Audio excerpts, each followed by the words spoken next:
A'udzu billahi minasyaitonir rajim. Walau anna ahlal qura amanu wattaqau lafatahna 'alaihim barakatin minas samai wal ardh walakin kadzabu fa akhadnahum bima kanu yaksibun. Dan Tuhan berfirman lagi, sekiranya penduduk negeri itu beriman serta bertakwa, tentulah kami akan membuka kepada mereka pintu pengurniaan yang melimpah-limpah berkatnya dari langit dan bumi. Tetapi mereka mendustakan Rasul kami, lalu kami timpakan mereka dengan azab seksa disebabkan apa yang mereka telah usahakan. Tuan-tuan dan puan, ini adalah tingkatan rezeki yang ketiga yang dibincangkan di dalam Al-Quran. Kalau tahapan yang pertama tadi itu sebagai seorang manusia saja, ya ayuhan nas. Tahapan yang kedua, ya ayyuhalladzina amanu, dan ini adalah tahapan yang ketiga. Apa dia? Walau anna ahlal qura amanu wattaqau.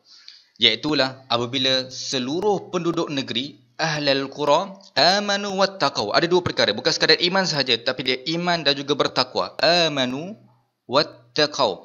Perhatikan apa yang Allah Subhanahu wa taala janjikan kepada mereka, la fatahna alaihim, nescaya kami akan buka ke atas mereka barakatim minas sama, keberkatan daripada langit wal ard, dan juga bumi. Bila mana contohnya kita sebagai satu penduduk kampung, sebagai contoh, seluruh penduduk kampung itu beriman dan juga bertakwa kepada Allah Subhanahu wa taala, maka lihat hasil kebunnya akan subur. Maka lihat hasil pertaniannya akan subur sahaja. Lihat hasil tangkapan di laut sebagai contoh akan banyak. Sebab apa? Sebab seluruh penduduk kampung tersebut beriman dan juga bertakwa. Ini adalah janji Allah Subhanahu wa taala kepada kita. Kalau kita nak menjadi seorang yang beriman dan juga bertakwa, Allah Subhanahu wa taala akan berikan kepada kita keberkatan daripada langit dan juga bumi. Baik, so syaratnya apa tuan-tuan untuk mendapatkan tahapan rezeki yang ketiga ini? Syaratnya ialah dengan menjadi seorang yang beriman dan juga bertakwa. Tak cukup untuk kita beriman sahaja, tak cukup untuk kita bertakwa sahaja, tak cukup untuk kita beriman dan juga bertakwa seorang-seorang, tapi kita kena beriman, bertakwa satu kampung. Kita kena ajak lagi ahli-ahli kampung yang lain, ajak lagi ahli keluarga kita, ajak lagi seluruh masyarakat di sekeliling kita untuk beriman dan juga bertakwa kepada Allah Subhanahu Wa Taala. Nescaya Allah akan turunkan keberkatan yang melimpah-limpah dalam kehidupan kita.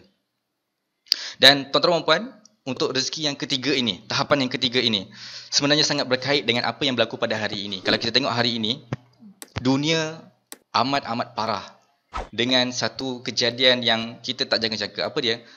Tentang coronavirus.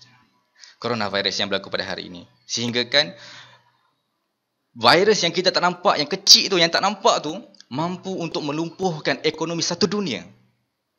Dan kita sebagai seorang hamba, kita dah cuba sedaya upaya untuk mengelak daripada penularan virus ini, betul?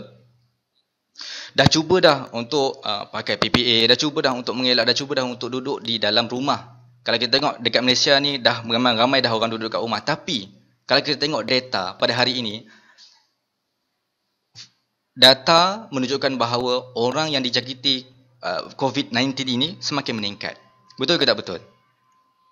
Kalau kita nak fikir logik, kita sebagai seorang manusia, kita sebagai seorang hamba, kita dah cuba sedaya upaya untuk mengelak daripada berlakunya perkara ini, betul?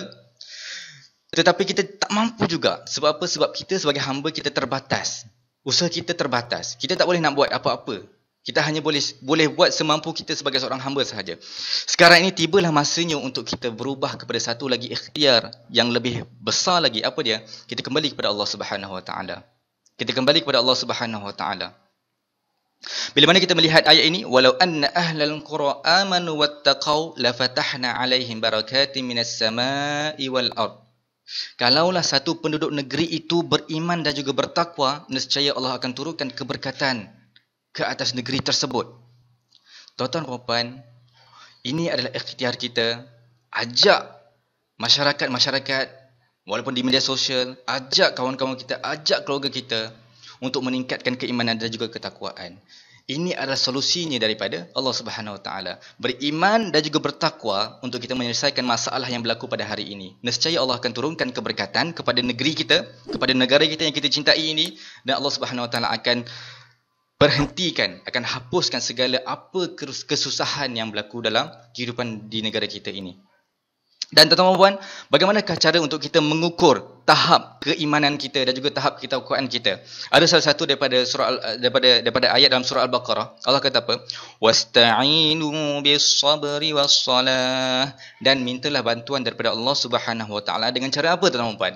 Dengan cara sabar dan juga dengan cara solat. Dengan cara sabar dan juga dengan cara solat. Dua cara ini adalah bukti kita beriman dan juga bertakwa kepada Allah Subhanahu wa taala serta sekaligus memohon bantuan daripada Allah Subhanahu Wa Taala. Baik tuan-tuan dan puan, walaupun hari ini mungkin kita rasa macam kita tak boleh nak solat dekat masjid sebagai contoh. Kita tak boleh nak solat Jumaat, dah 2 minggu dah tak boleh nak solat Jumaat. Tetapi apa yang kita boleh lakukan ialah kita didik keluarga kita untuk kita solat. Bangun subuh. Kemudian kita solat sama-sama solat duha sebagai contoh. Tambah lagi dengan solat-solat sunat dan sebagainya. Itu adalah bukti bahawa kita cuba untuk menjadi orang yang beriman dan cuba untuk menjadi orang yang bertakwa serta kita memohon bantuan daripada Allah Subhanahu Wa Taala untuk bantu kita dalam menepani ujian yang sangat besar ini tuan-tuan dan puan. Dan insya-Allah tuan-tuan dan puan, harapnya dengan ajakan kita kepada orang lain, satu kampung ni ajakan kita kepada orang lain untuk kita sama-sama beriman dan juga bertakwa kepada Allah Subhanahu Wa Taala. Harapnya dengan keimanan dan juga ketakwaan kita sama-sama, Allah Subhanahu Wa Taala akan bukakan keberkatan. Ada sahaja idea-idea untuk kita menghalang diri kita daripada terjangkiti virus. Ada sahaja ikhtiar ataupun usaha-usaha yang dilakukan oleh beberapa orang untuk apa? Untuk kita menghentikan apa yang berlaku pada hari ini.